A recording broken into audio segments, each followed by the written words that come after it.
Assalamualaikum warahmatullahi wabarakatuh dan salam sejahtera. Jadi pada hari ini, kumpulan kami yang terdiri daripada Amir, Qayyim dan Nazirul akan membentangkan sedikit sebanyak tentang tokoh falsafah yang dipilih iaitu tokoh Al-Farabi. Jadi ini adalah ahli kumpulan kami. Yang pertama sekali adalah Amir Hamzah, yang kedua adalah saya Muhammad Nur Qayyim dan yang terakhir sekali adalah Alif Nazirul Fahmi. Tanpa membuang masa, saya akan terangkan berkenaan pengenalan dan juga latar belakang bagi tokoh Al-Farabi. Buat makluman, beliau bernama Abu Nas Muhammad ibni Muhammad Al-Farabi ataupun lebih dikenali sebagai Al-Farabi, merupakan salah seorang sarjana besar dalam dunia Islam pada abad ke-10. Jadi beliau ini sering digelar sebagai guru kedua selepas Aristotle. Kerana apa? Kerana pengaruhnya yang tersendiri yang sangat luas dalam bidang falsafah, logik dan juga pendidikan. Baiklah, beliau Al-Farabi ini dilahirkan di wilayah Farab ataupun kini dikenali sebagai Kazakhstan sebelum beliau berpindah ke Baghdad, di mana Baghdad tersebut merupakan pusat ilmu ketika itu. Jadi, beliau ini hidup dalam era kegemilangan tamadun Islam di mana aktiviti penterjemahan, pendebatan falsafah dan juga perkembangan sains sangat pesat pada ketika itu. Jadi, Al-Farabi ini terkenal dalam bidang logik, epistemologi, politik, muzik dan falsafah pendidikan. Jadi beliau telah menekankan pendidikan sebagai satu proses membentuk manusia berakhlak, rasional dan mampu mencapai kebahagiaan sejati ataupun kebahagiaan sejati ini juga disebutkan sebagai saadah. Jadi pemikirannya yang menggabungkan nilai Islam dengan tradisi falsafah Yunani sangat terkenal dan juga diterima ramai. Baiklah, sudah semestinya setiap tokoh itu ada metodologi pemikiran ataupun kaedah pemikiran yang tersendiri. Maka ini adalah 3 metodologi pemikiran Al-Farabi yang sering kita jadikan keutamaan dan juga boleh dijadikan contoh. Yang pertama adalah pendekatan rasional teologis, di mana Al-Farabi ini telah menggabungkan rasionalisme Yunani iaitu Aristotle dan juga Plato dengan prinsip Islam. Jadi beliau ini telah menegaskan bahawa akal dan wahyu mesti selaras dalam memahami realiti. Jadi di sini kita dapat lihat bahawa logik digunakan sebagai alat untuk menilai hujah dan mencapai kebenaran yang membawa kepada pembangunan moral. Baiklah, itu yang pertama. Yang kedua, metodologi pemikiran Al-Farabi telah menekankan model manusia sempurna dan juga negara ideal. Di dalam karya beliau seperti Al-Madinah Al-Fadilah, Al-Farabi telah menekankan bahawa pendidikan itu harus membentuk manusia menuju kesempurnaan akhlak, kebijaksanaan dan kemampuan memimpin masyarakat. Pendidikan ini tidak hanya menyampaikan fakta tetapi membina watak dan etika ataupun kita sebut sebagai virtue ethics. Maka pandangan Al-Farabi ini ataupun prinsip beliau telah kita lihat selaras dengan dalil Al-Quran di mana Allah berfirman, Allah meninggikan orang-orang yang beriman dan orang-orang yang diberi ilmu dengan beberapa darjat. Surah Al-Mujadilah ayat yang ke-11. Baiklah, yang ketiga adalah peranan imajinasi dan estetika dalam pendidikan, di mana Al-Farabi ini telah menganggap imajinasi ini adalah suatu unsur yang sangat penting dalam proses pembelajaran terutamanya dalam bidang seni, dalam bidang muzik dan juga perkembangan rohani. Jadi imajinasi ini akan membantu pelajar memahami simbol, idea abstrak dan membentuk pemikiran kreatif yang seimbang dengan akal rasional. Firman Allah SWT di dalam Al-Quran, surah Al-Ankabut ayat kedua yang bermaksud, apakah manusia itu mengira bahawa mereka dibiarkan saja mengatakan, kami telah beriman, sedang mereka tidak diuji lagi. Maka di sini, kita dapat lihat bahawa tokoh Al-Farabi juga tidak terlepas daripada sebarang masalah dan di sini kita dapat lihat bahawa terdapat beberapa isu ataupun cabaran pendidikan di zaman tokoh Al-Farabi. Yang pertama sekali, persekitaran intelektual yang bercampur. Jadi kita dapat lihat di sini, pada zaman Al-Farabi, dunia intelektual berada dalam fasa peralihan yang sangat besar. Gerakan penterjemahan karya Yunani, Parsi dan India telah menyebabkan wujudnya pelbagai aliran pemikiran baharu. Jadi hal ini akan menimbulkan cabaran dalam memastikan kesahihan teks, memahami konteks asal serta menafsirkan semula idea tersebut agar sesuai dengan pandangan Islam. Yang kedua pula adalah keterbatasan institusi pendidikan formal di mana struktur pendidikan pada era tersebut belum wujud dalam bentuk sistematik seperti universiti moden zaman kini. Jadi, pengajian kebanyakannya bergantung pada halakah, majlis ilmu dan hubungan murid-guru bergantung kepada guru tersebut. Ini menjadikan penyebaran ilmu itu adalah tidak seragam serta bergantung kepada autoriti ilmuwan tertentu seperti yang saya katakan tadi. Maka di sini kita dapat lihat kegusaran tokoh Al-Farabi ini menunjukkan bahawa beliau telah berpegang teguh kepada hadis riwayat Ibnu Majah yang berbunyi menuntut ilmu itu adalah wajib ke atas setiap Muslim. Baiklah, tanpa membuang masa lagi, mari kita mendalami tajuk subtopik yang seterusnya, iaitu cabaran pendidikan pada masa kini. Dalam video ini, saya akan ulaskan 4 cabaran pendidikan pada masa kini yang kita semua nampak dan kita semua perlu cuba untuk mengelakkan daripada perkara ini berlaku menjadi lebih teruk. Jadi isu pertama adalah berkenaan kekurangan nilai akhlak dan kemahiran abad ke-21. Sistem pendidikan moden banyak menekankan grade, peperiksaan dan KPI sekolah berbanding pendidikan itu sendiri, di mana pendidikan ini perlu diseimbangkan antara ilmu pengetahuan seperti ilmu pengetahuan dunia dan juga nilai-nilai seperti adab, akhlak dan kemahiran bersosial. Jadi kesemua perkara ini perlu diseimbangkan untuk menjadikan murid itu, untuk melahirkan sebuah murid yang berdaya saing.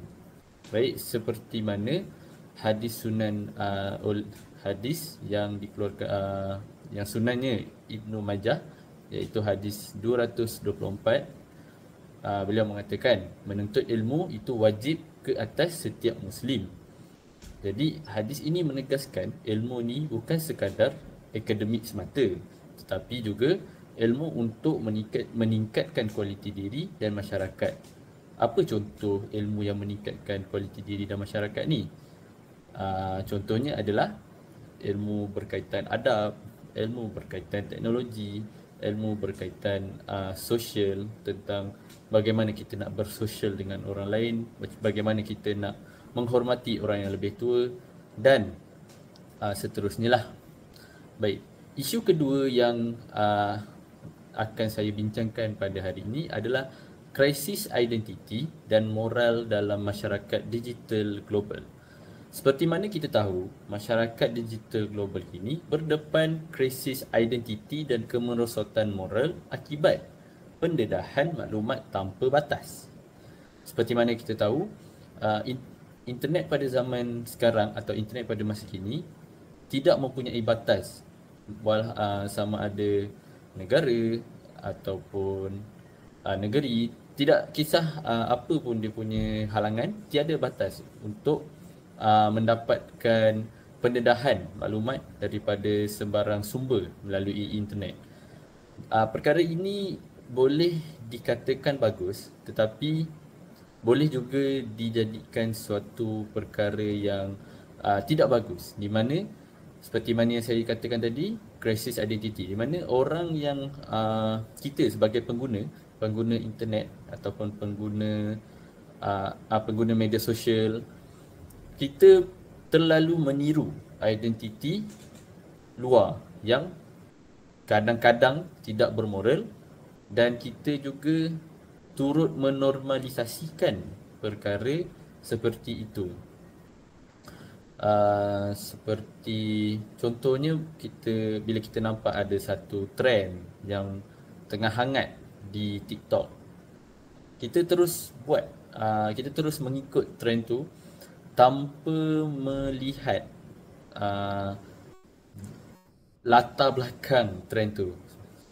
Saya boleh bagi contoh seperti tarian yang sebelum ni hangat diperlakukan di media sosial seperti di TikTok, iaitu tarian orang Jewish lah. Macam tu lah, menggunakan lagu menggunakan lagu Jew, dan dia menari daripada lagu itu. Baik, jadi selepas beberapa bulan ataupun beberapa minggu video tu hangat, barulah semua orang sedar bahawa tarian itu mengikut budaya orang di sebelah sana lah. Baik. Jadi perkara ini juga boleh dikaitkan dengan surah Al-Isra ayat ke-36 di mana saya akan membacakan terjemahannya. Dan janganlah engkau mengikut apa yang engkau tidak mempunyai pengetahuan mengenainya, di mana kita tidak mempunyai pengetahuan tentang lagu ataupun video trend tersebut. Jadi kita janganlah ikut trend tu. Baik.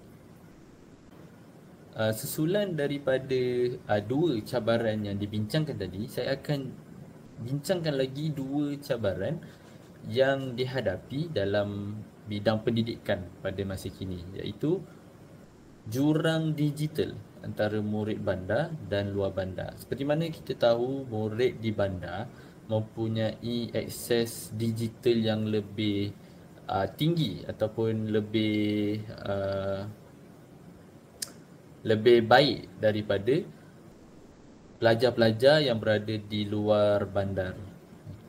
Seperti mana jurang digital ini dikatakan seperti bukan pemilikan, contohnya murid itu mempunyai iPhone ataupun telefon-telefon canggih, tetapi bagaimana murid di bandar itu mempunyai akses kepada teknologi yang lebih canggih di dalam kelas.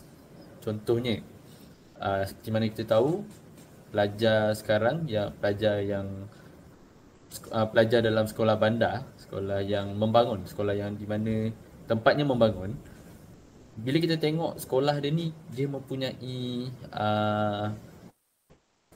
TV. Mempunyai TV. Kadang-kadang ada yang mempunyai smartboard di dalam kelas. Walhal pelajar, murid-murid yang berada di luar bandar tidak mempunyai TV ataupun smartboard. Jadi ini menunjukkan yang dalam masa pendidikan sekarang ni, kita mempunyai jurang digital antara murid bandar dan murid yang di luar bandar. Dan dia juga boleh dikaitkan dengan peranti seperti laptop ataupun komputer, seperti laptop dan komputer lah. Okay? Sebab laptop dan komputer ni dia membantu pelajar untuk belajar dengan lebih efisien berbanding daripada telefon bimbit. Okay. Jadi perkara ini juga saya kaitkanlah dengan ayat Al-Quran, iaitu surah Al-Mujadalah ayat ke-11, di mana terjemahan dia adalah Allah meninggikan darjat orang yang beriman di antara kamu dan orang yang diberi ilmu pengetahuan agama beberapa darjat. Maka ilmu pengetahuan yang dimaksudkan tu adalah ilmu pengetahuan berkaitan digital. Jadi orang yang berada di dalam bandar ni, dia mempunyai darjat tinggi sikit dia, okay? Berbanding dengan pelajar yang ada di luar bandar, kerana dia lebih mengetahui, dia tahu lebih banyak tentang teknologi berbanding dengan pelajar di luar bandar. Dan cabaran yang terakhir, iaitu keperluan pendidikan holistik sejajar dengan falsafah Al-Farabi, iaitu Al-Farabi menekankan sistem pendidikan yang membangunkan murid secara holistik, iaitu dari segi akal, akhlak, spiritual dan sosial. Jadi di mana falsafah Al-Farabi ni, dia ingin membangunkan seorang pelajar yang berdaya saing, seperti yang saya cakap tadi, seorang pelajar yang mempunyai segalanya, yang boleh yang bila kita tengok tu, kita tahu dia pandai. Satu, dia pandai. Dua, dia pandai bersosial. Tiga, dia pandai bekerjasama. Empat, dia mempunyai skill ataupun ilmu yang boleh membantu orang lain. Dan dia mempunyai pelbagai lagi perkara yang membuatkan diri dia sangat sangat mandiri. Okay, sangat mandiri. Perkara ini juga dikaitkan dengan surah Al-Baqarah ayat ke-269, di mana Allah memberikan hikmah kebijaksanaan kepada sesiapa yang dia kehendaki. Dan sesiapa yang diberikan hikmah, sesungguhnya ia telah diberikan kebaikan yang banyak. Maka apabila Allah telah memberikan hikmah kebijaksanaan ini, orang tersebut ataupun orang yang telah diberikan hikmah kebijaksanaan ini perlulah membantu orang lain semampu mungkin. Terusnya saya akan huraikan juga tentang isu kontemporari dalam pendidikan pada masa kini lah. Okay. Isu yang pertama adalah berkenaan ketidaksamarataan akses digital, di mana seperti mana saya dah sentuh sebentar tadi, iaitu pendidikan masa kini menghadapi isu ketidaksamarataan akses digital dan tahap kesediaan guru yang berbeza dalam pedagogi teknologi. Pada masa kini, di mana teknologi ni semakin hari semakin berkembang, guru tidak dapat utama sekali, guru perlu berubah daripada penggunaan whiteboard kepada penggunaan teknologi. Itu dah satu perkara lah. Tambahan lagi, teknologi ini sentiasa meningkat, sentiasa bertambah baik. Jadi kadang-kadang guru-guru yang sudah berumur kadang-kadang tidak dapat belajar dengan baik tentang teknologi, pedagogi dalam teknologi ini, membuatkan mereka membuatkan sesi pengajaran itu kadang-kadang tidak diminati oleh pelajar pada zaman sekarang, yang kebanyakannya memang lebih suka ataupun lebih memberi tumpuan apabila penggunaan teknologi dimanfaatkan.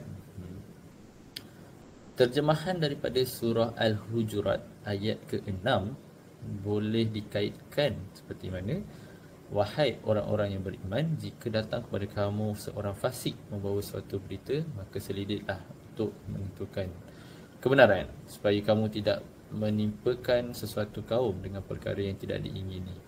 Baik, jadi ayat ini boleh dikaitkan dengan cara apabila seseorang itu mempunyai akses digital yang rendah ataupun yang cetek, berkemungkinan seseorang itu akan dapat berita yang palsu ataupun berita yang setengah. Bila mereka mendapat berita yang palsu atau setengah ni, dia akan mula menyebarkan kepada orang lain, dan bila orang lain juga terpedaya dengan berita itu, maka berita itu mula tersebar dan dia akan membawa kesan yang buruk, hasil daripada ketidaksamaratan akses digital, di mana seseorang itu tadi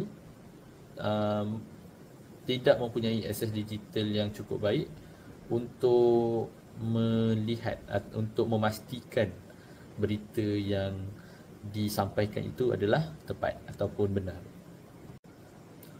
Selain itu, terdapat juga isu kontemporari seperti pengaruh media digital terhadap sahsiah murid.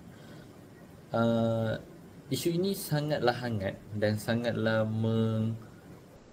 merisaukan, kerana murid-murid pada masa kini lebih aktif dalam media sosial, dan tanpa sebarang kawalan daripada ibu bapa, murid-murid ini boleh ataupun akan melihat video ataupun konten-konten yang tidak baik untuk mereka. Apabila perkara ini berlaku, murid yang melihat itu secara perlahannya akan berubah dan akan cuba mengikut konten ataupun video yang dilihat oleh murid tersebut. Contohnya, seperti mana kita tahu pada berita-berita sebelum ini berkenaan dengan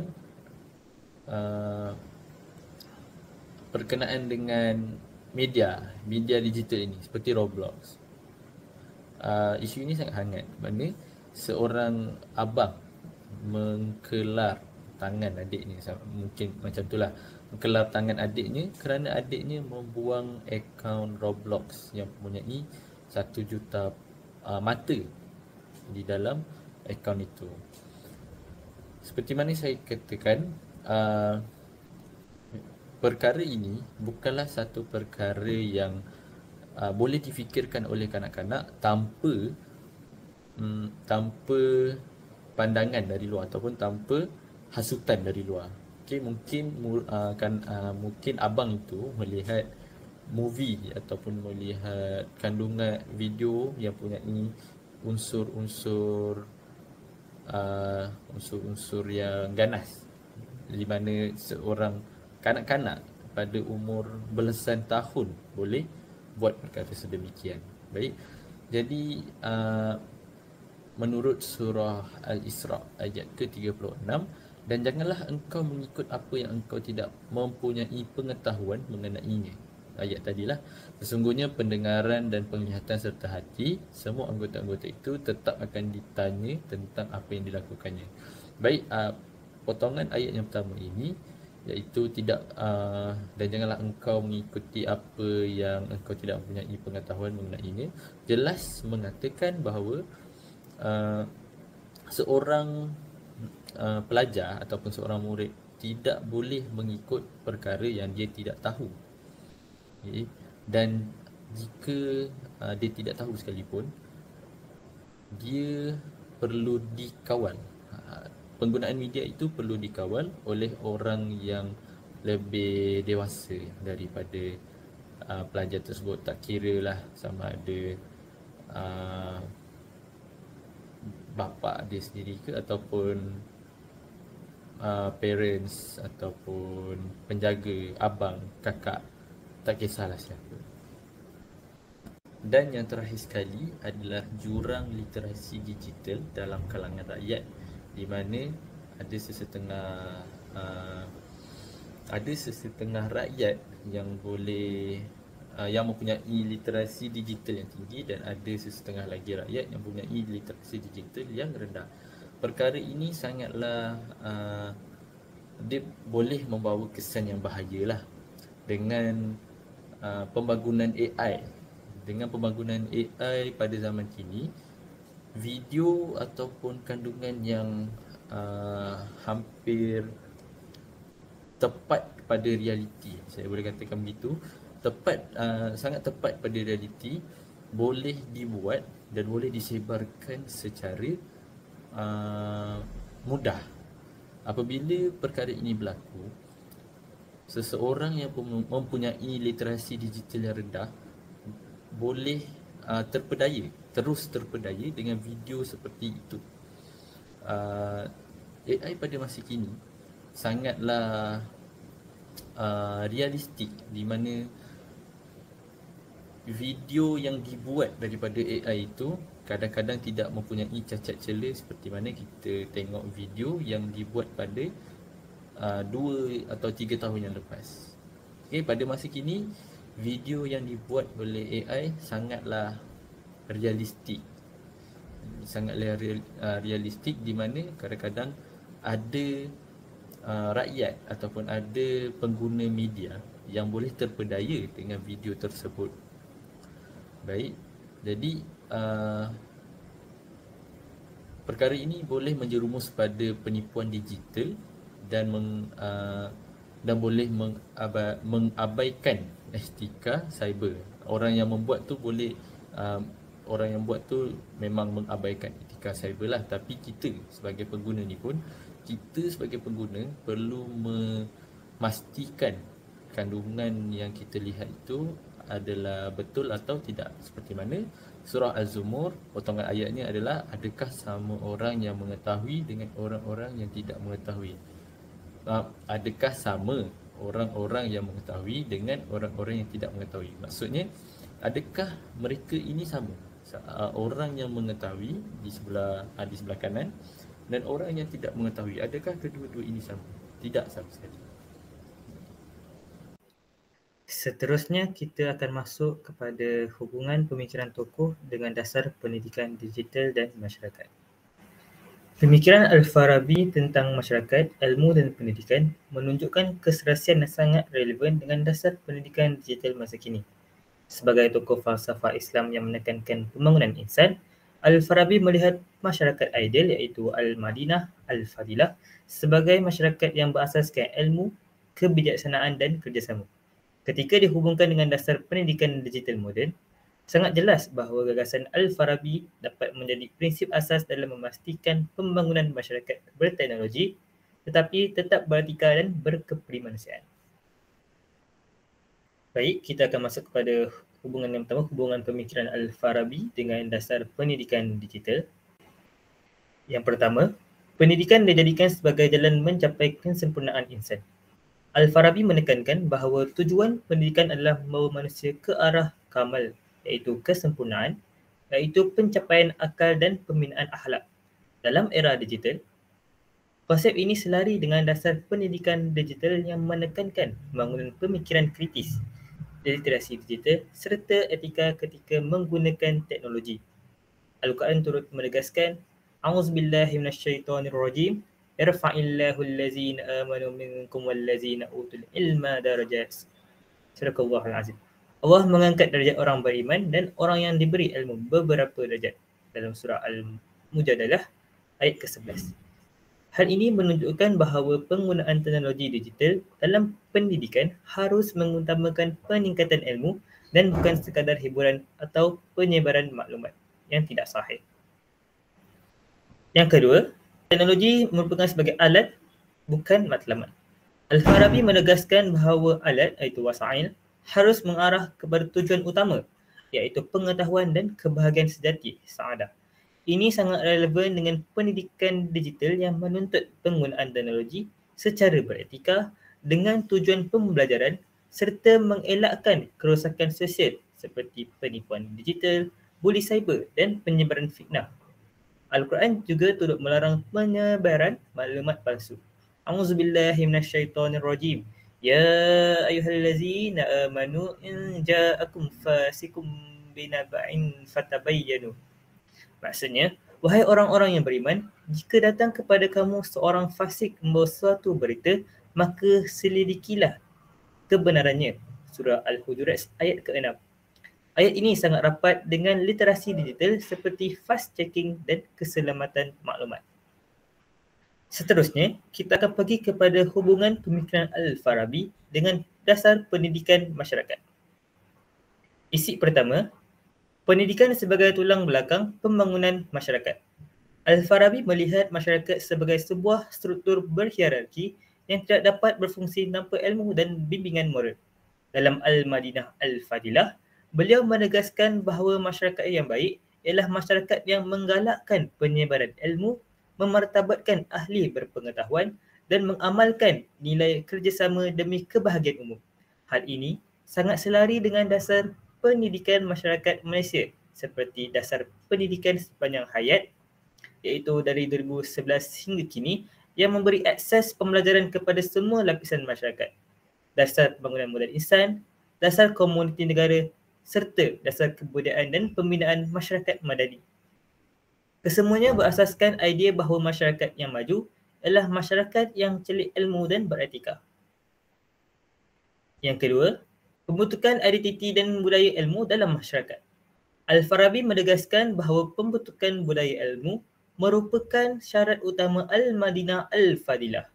Dalam dasar pendidikan masyarakat Malaysia, perkara ini diterjemahkan melalui program pengukuhan literasi iaitu pusat internet ataupun perpustakaan desa, kempen membaca kebangsaan, pembudayaan STEM dalam komuniti, serta program masyarakat berilmu di masjid dan pusat aktiviti komuniti. Ini membentuk masyarakat yang bertamadun, mempunyai kesedaran intelektual serta mampu menyumbang kepada negara secara berinformasi.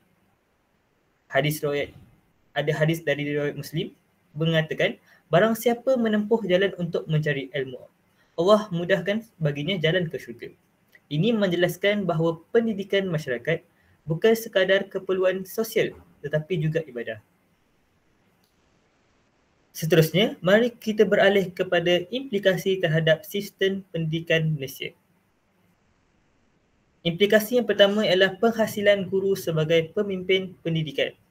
Al-Farabi menekankan konsep pemimpin ideal iaitu Al-Rais Al-Fadil kepada 4 iaitu berilmu, berakhlak tinggi, menjadi teladan dan mampu membimbing masyarakat.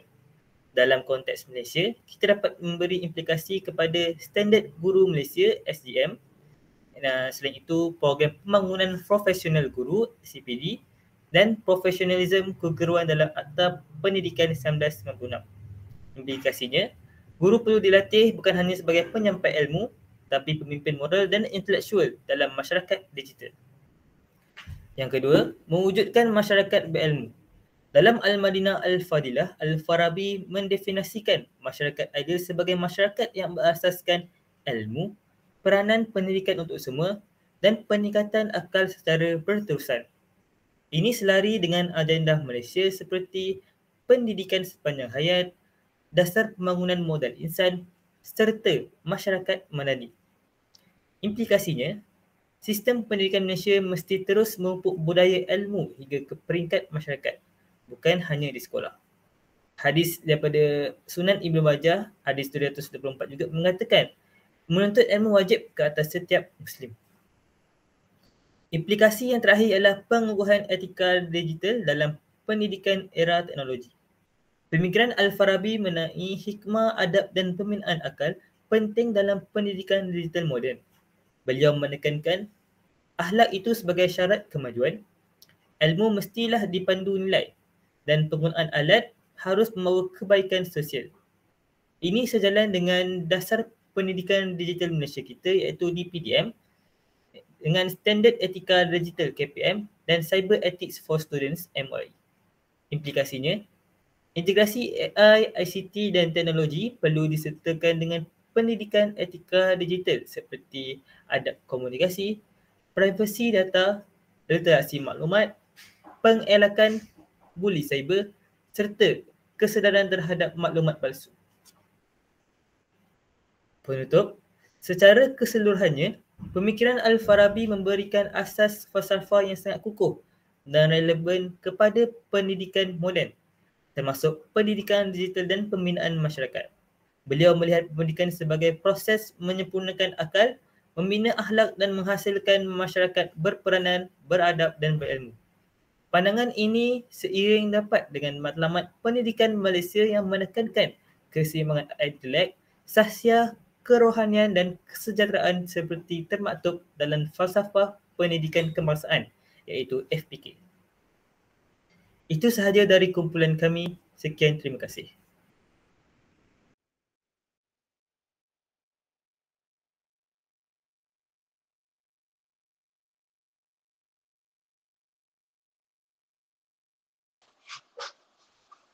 Okay, baik tuan dan puan-puan.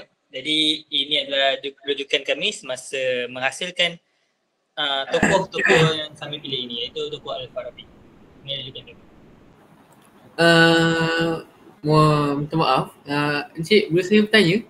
Ya, kami akan buka sesi soal jawab. Macam kan, apa yang saya nampak lah, pemutangan ni agak baik tapi yang membuatkan saya ragu lah. Kenapa kalian bertiga memilih Al-Farabi sebagai tokoh falsafah lah untuk kajian ni? Kenapa tak pilih Ar-Razi ke, Imam Syafi'i ke? Banyak ramai lagi, tapi apa Al-Farabi? Jadi soalan Encik ni saya akan beri kepada rakan saya iaitu Amir Hamzah untuk menjawab. Okey, baik. Terima kasih banyak atas soalan yang sangat baik di situ. Jadi saya akan menjawablah soalan ini.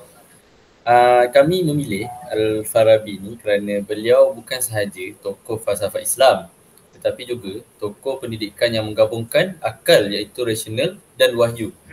Satu pendekatan yang sangat relevan dengan pendidikan abad ke-21 ini.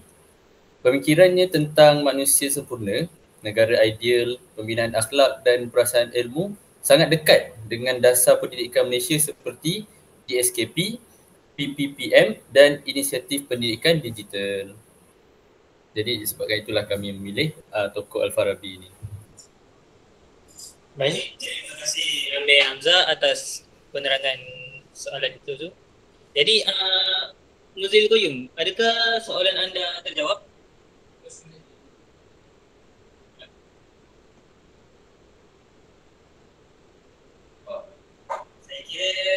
soalan yang anda tanya sebentar tadi terjawab lah. Jadi ada soalan lain ke daripada pihak tuan dan puan? Okey, maaf. Saya ada soalan. Okey, sebelum tu sesi penyampaian yang sangat menarik. Bagaimana saya ada satu soalan iaitu bagaimana cabaran pendidikan pada zaman Al-Farabi berbeza dengan masa kini? Sekian daripada saya. Terima kasih atas soalan yang telah diajukan. Jadi soalan ini saya akan berikan kepada rakan saya, Muhammad Nur Qayyim, untuk menjawab. Pertama sekali terima kasih kepada saudara Hanif ya tadi yang bertanya soalan. Jadi bagaimana cabaran pendidikan zaman Al-Farabi berbeza ya dengan masa kini? Baiklah. Jadi sebenarnya kita boleh lihat seperti yang dibentangkan tadi, banyak perbezaan yang kita dapat perhatikan daripada zaman Al-Farabi dan juga zaman kini.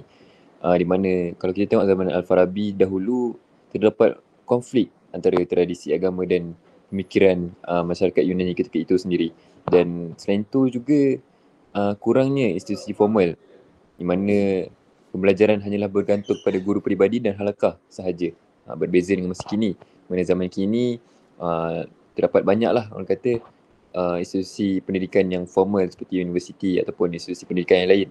Dan juga pada zaman Al-Farabi, akses ilmu ni sangat terbatas, iaitu pada golongan-golongan tertentu yang berkemampuan sahaja. Dan hari ini, walaupun akses kepada ilmu itu adalah sangat terbuka dan mudah didapati, namun terdapat cabaran yang sedikit berbeza di mana kurangnya pembentukan akhlak dan hikmah. Maka bersesuaian dengan zaman masing-masing, langkah bagi mengatasi cabaran itu juga perlu disesuaikan seperti yang telah dibentangkan sebentar tadi. Jadi saya harap saudara Hanif dapat lihat perbezaan cabaran pendidikan yang saya lihat agak ketara antara zaman Al-Farabi dan juga zaman kini. Terima kasih. Baik, terima kasih saudara kita Muhammad Nur Qayyim. Jadi saudara Hanif, adakah soalan anda terjawab? Alhamdulillah, soalan saya terjawab. Terima kasih saudara Qayyim. Baik, saya rasa showcase kita telah tamat di situ saja. Terima kasih. Boleh bersorai. Itu sahaja dari kumpulan kami. Sekian, terima kasih.